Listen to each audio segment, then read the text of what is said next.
भाजपा के बदजुबान मंत्री विजय शाह, जिनकी जुबान आपको आज गंदी लग रही होगी, लेकिन विजय शाह की जुबान बरसों से गंदी है। यह वही विजय शाह है जो विद्या बालन के साथ डिनर करना चाहते थे, लेकिन विद्या बालन ने जब मना कर दिया तो उनके फिल्म की शूटिंग कैंसिल करवा दी।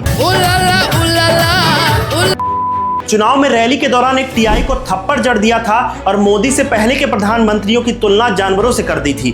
और सबसे बड़ी बात कि मध्य प्रदेश के तत्कालीन मुख्यमंत्री रहे शिवराज सिंह चौहान की पत्नी साधना सिंह को लेकर इन्होंने भरे मन से एक दिन उनके साथ चलने की घिनौनी बात कही थी, जिसके कारण इन्हें इस्तीफा भी देना पड़ गया था। प्रदेश के जनजातीय कल्याण मंत्री विजय शाह ने अपने पद से इस्तीफा दे दिया है। आगे हम विस्तार से चर्चा करेंगे कि आखिर उन्होंने शिवराज सिंह चौहान की पत्नी साधना सिंह को और क्या क्या कहा था। लेकिन आपको बता दें कि हाल ही में विजय शाह ने कर्नल सोफिया कुरैशी पर एक ऐसी आपत्तिजनक टिप्पणी की है, जिसके बाद पूरे देश भर में उनकी जमकर आलोचना हो रही है। लेकिन क्या आपको पता है, अब मध्य प्रदेश में देश जाए पर वोट न जाए, ये वाली राजनीति जमकर चल रही है। विजय शाह भाजपा के लिए जरूरी नहीं बल्कि मजबूरी बन चुके हैं और यही कारण है कि तमाम लोग विजय शाह के बचाव में उतरते हुए दिखाई दे रहे हैं, चाहे बीजेपी के बड़े बड़े नेता हो या फिर राज्य मंत्री प्रतिभा बागरी हो। विजय शाह जैसे बेशर्म लोग सिर्फ वोट की मशीन हैं और यही कारण है कि उल्टे सीधे बयान के बावजूद भी आज तक यह लोग सत्ता में कायम हैं और देश की अखंडता संप्रभुता को ठेस पहुंचा रहे हैं। आपको लग रहा होगा कि शायद विजय शाह के द्वारा की गई टिप्पणी के बाद उन्हें पार्टी से निकाल दिया जाएगा, उनके मंत्री पद को भी छीन लिया जाएगा, लेकिन आप गलत हैं, बल्कि इसका उल्टा हुआ। अब तमाम लोग विजय शाह के बचाव पर उतर गए हैं। पार्टी के द्वारा नेताओं की कड़वी जुबान पर शहद लगाने के लिए एक वर्चुअल पाठशाला का आयोजन भी किया गया था, जिसमें नेताओं को यह सिखाया गया कि बोलना ही है तो जय हिंद बोलकर निकल जाएं।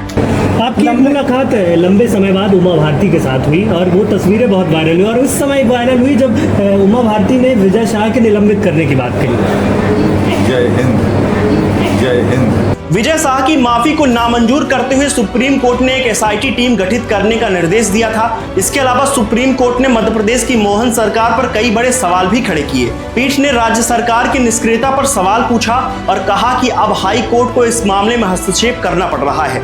आपकी एफआईआर को फिर से लिखना पड़ रहा है, तो आपने क्या किया? क्या आपने जांच की? लोगों को उम्मीद थी कि राज्य सरकार की कार्यवाही निष्पक्ष रूप से होगी। कोर्ट ने कहा कि हमने अपना कर्तव्य निभाया, हमें लगा कि कार्यवाही की जरूरत है, अब तक आपको इस मामले में कोई और रुख अपनाना चाहिए था।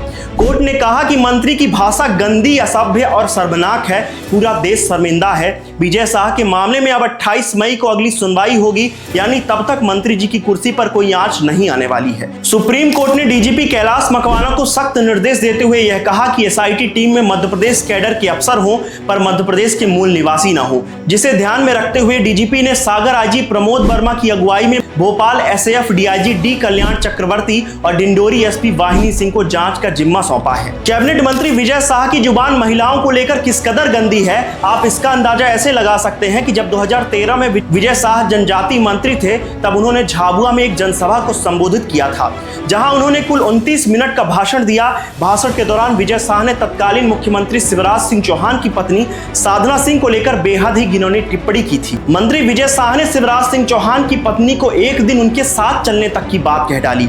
कुछ लोगों ने यह भी दावा किया कि मंत्री जी भाषण के दौरान पूरी तरह से नशे में टल्ली थे।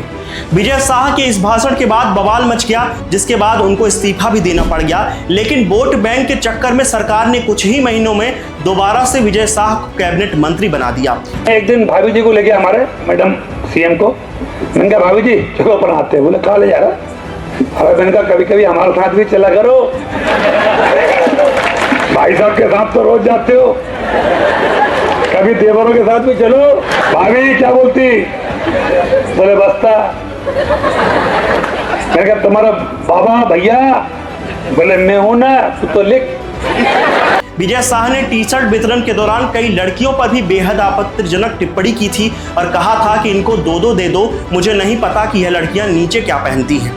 वैसे तो विजय शाह के कई कांड चर्चित हैं, लेकिन इसमें से एक सबसे बड़ा कांड यह भी है कि जब विजय शाह 2020 में वन मंत्री हुआ करते थे, तब मध्य प्रदेश के जंगलों में विद्या बालन की फिल्म शेरनी की शूटिंग होने वाली थी।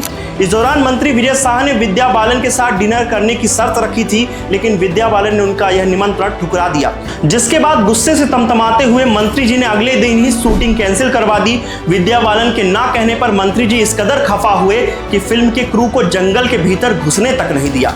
राहुल गांधी की उम्र और शादी को लेकर भी मंत्री जी ने एक बड़ा ही विवादित बयान दिया था। इसके अलावा उन्होंने पूरे किन्नर समुदाय का भी मजाक उड़ाया था। मंत्री रहने के दौरान सतपुड़ा टाइगर रिजर्व के कोर एरिया में मंत्री जी ने चिकन पार्टी भी की थी, जिसका वीडियो सामने आया था। मंत्री जी के कुछ ऐसे भी कांड हैं जो अब तक कभी उजागर ही नहीं हो पाए। महिलाओं को लेकर मंत्री जी की सोच क्या है यह आप अब तक समझ चुके होंगे, लेकिन पार्टी में किसी की औकात नहीं है कि मंत्री जी को कोई आंख दिखा सके। मंत्री विजय शाह को फुल छूट मिल चुकी है कि वह जब चाहें, जिसको चाहें और जैसा चाहें बोल सकते हैं। दरअसल ऐसा इसलिए क्योंकि कुंवर विजय शाह का संबंध मकड़ाई के राजघराने से है। कुंवर विजय शाह भाजपा के वरिष्ठ आदिवासी नेता हैं। 1998 से लगातार हरसुद विधानसभा सीट से विधायक चुनते आ रहे हैं। 2003 में पहली बार उन्हें उमा भारती सरकार में कैबिनेट मंत्री की जगह मिली थी। बाबूलाल गौर, शिवराज सिंह चौहान और अब मोहन यादव की सरकार में भी उन्हें कैबिनेट मंत्री का दर्जा मिला हुआ है। इसके अलावा मंत्री जी को बर्दाश्त करने की एक सबसे बड़ी वजह यह भी है कि मंत्री जी एक बड़े वोट बैंक को प्रभावित करते हैं। विजय शाह अनुसूचित जाति वर्ग के लिए आरक्षित हरसुद सीट से 8 बार विधानसभा चुनाव जीत चुके हैं। इसके अलावा आसपास के आदिवासी क्षेत्रों में भी विजय शाह का काफी दबदबा और प्रभाव है। राज्य की लगभग 21% आबादी आदिवासी है, जो 47 सीटों के चुनाव परिणाम को प्रभावित करती है और ऐसी कई आदिवासी बाहुल्य क्षेत्र में विजय शाह का काफी प्रभाव है, जिसके कारण विजय शाह भाजपा के लिए जरूरी नहीं बल्कि मजबूरी बन चुके हैं। सरकार बेटी बचाओ और बेटी पढ़ाओ का नारा देती है, लेकिन जब बेटियां पढ़ लिखकर बड़े बड़े पदों पर पहुंच जाती हैं तो ऐसे लोग बेटियों पर अभद्र टिप्पणी करते हैं। फिलहाल तो विजय शाह अपनी गलती मानने की जगह सरकार को आंख दिखाने लगे हैं और पूरा का पूरा सरकारी तंत्र भी विजय शाह को बचाने में लग चुका है। उनके खिलाफ जो FIR भी दर्ज हुआ था उस पर भी गोलमोल किया गया। लिहाजा ऐसा लग रहा है कि सरकार और सरकारी तंत्र विजय शाह को बचाने में पूरी तरह से कामयाब हो जाएगा, क्योंकि नियम और कायदे कानून तो सिर्फ आम लोगों के लिए बने हैं। दोस्तों, विजय शाह के इस पूरे मामले पर आपकी क्या राय है हमें नीचे कमेंट सेक्शन में जरूर बताएं और ऐसे ही तमाम अपडेट्स के लिए सब्सक्राइब करें चीखती आवाजें को। तब तक के लिए धन्यवाद। विजय शाह को लेके जो जांच को लेके SIT गठित की, ऐसा लगता है कि सरकार ने फ्री हैंड विजय शाह को दी। जो अधिकारी इसके अंदर नियुक्त किए गए विजय शाह के जिले में और वहाँ पे SP रह चुके हैं, तो मैं समझता हूँ खरगोन में भी रहेंगे, यहाँ भी रहेंगे। ऐसे अधिकारी जो विजय शाह के करीबी है, क्या वो विजय शाह के खिलाफ रिपोर्ट देंगे? तत्काल मुख्यमंत्री जी को SIT पे बदलाव करना चाहिए और अगर नहीं करते तो निश्चित तौर से सर्वोच्च न्यायालय का अपमान है। पत्तल में खाना पसंद करेंगे सर? प्लेट लगाऊं? पहाड़ की कटिंग के सतपुड़ा के जंगलों में पहली बार सबसे हाईएस्ट लगभग 4000 फीट की ऊंचाई पर आप देख रहे हैं ये सुंदर नज़ारा। और उसके बाद ये इस पहाड़ी पर हमारे भाईजान खड़े हैं, ये आप देख रहे हैं। ये इन पहाड़ियों पर हम दोनों भाई मुस्कुराते हुए खाना खा रहे हैं। यहाँ पर मजा आ गया है।